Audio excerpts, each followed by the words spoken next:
Missouri at Alabama. I Yeah. mean, Alabama out to like a 17-point favorite here against Missouri.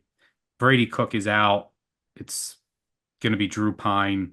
Uh, I, well, I mean, it's going to be The ugly. Arizona State Notre Dame graduate, Drew Pine. Yeah, this could look like Texas A&M versus Missouri, in my opinion. It's a big drop off to Pine. Missouri offense already wasn't playing that well. Here's the thing, though. I think Jalen Milroe is also hurt from watching him last week. Mhm. So, what's my play on this game? I mean, if I had to take a side, I'm laying it with Alabama. My play on this game, assuming Alabama's going to be up big at the half, second half under Oh, in this game.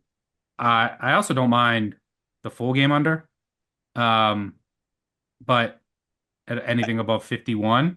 stuck. But I was gonna my go first. I was gonna go first half under. So let's. I'd I like don't to mind hear that why you either. think But that. my thought process on the second half under is I think Milroe's hurt, so they got to protect him. They want to build a lead and then just get out of there with a win because then their season comes down to the LSU game and they're going into a bye. So it's like get to the bye, get healthy. They're not going to run Milroe when they don't have to, which Mhm. takes a huge element away from their offense.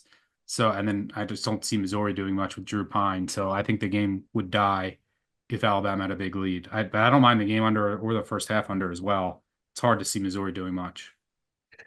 Yeah, for me, it was a first half under in which I think the number there's like 27s disappearing as you and I are talking about this. I probably better get on if that's the way I want to go. And I think the thinking behind it was the rushing offense on Alabama has just disappeared. Like, when are we going to say we're taking over the trench? We're going to establish the rush and we're going to pound it all the way. Well, wouldn't you do that against a Missouri offense that is missing their quarterback and missing Nate Noel at running back? Like, this Missouri offense is going to be lifeless. Not to mention they're already like 90th in offensive finishing drives and they played a soft schedule. They have problems scoring anyways. So if you're Alabama and you're Kalen DeBoer and you need to get your running backs back on track because they've been off, this would be the game to do it. Not to mention Missouri's defense is outside the top 100 or I'm sorry, they're outside the top. They're outside the top 100 and allowing rush explosives, which is perfect for Alabama to try to break one off. Look at Justice Haynes. He's not had an explosive run since week 5 against Georgia. Jamarian Miller, he's had one explosive run since week 3 against Wisconsin.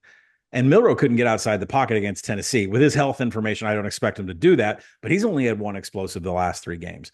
So to me, this was the game where Kalen DeBoer could go into the first half. I could only wish it was in the Jefferson Pilot time slot. It's not, but go into the first half and say, we are establishing the rush. We need to be a trench team. This is a defense we can do it against. More importantly, I need to save my quarterback from getting beat up, and I don't fear the Missouri offense. So I agree with you on your play with the unders.